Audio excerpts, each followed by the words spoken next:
It was the latest in a spate of attacks to hit the Syrian capital. A car bomb exploded in the center of Damascus near schools and government buildings. According to state TV, the Syrian Prime Minister was the intended target. He escaped unharmed, but 10 people died, including his bodyguard.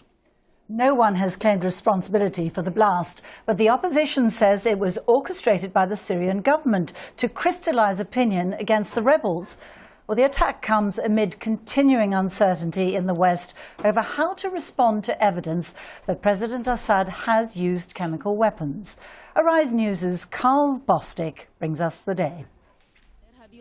It was supposed to be a safe zone, but this heavily guarded district in central Damascus was today targeted by Syrian rebels.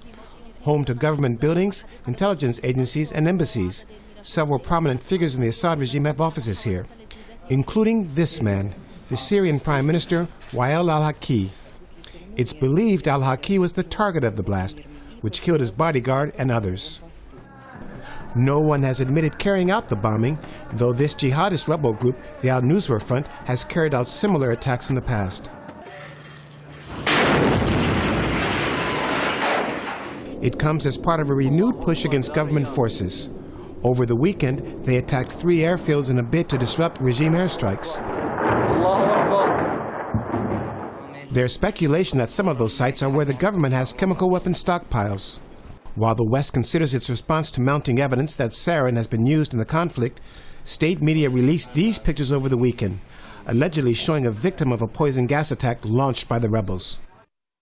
But the regime is dismissing the demands for a full UN investigation into those claims. It's not fair because the UN is under the control of some Western countries.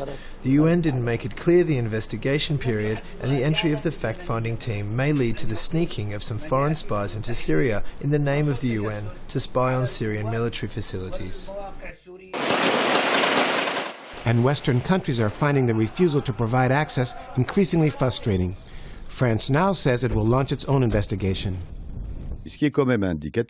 What is suggestive, though, is the fact that Syria refused to allow investigators onto its territory.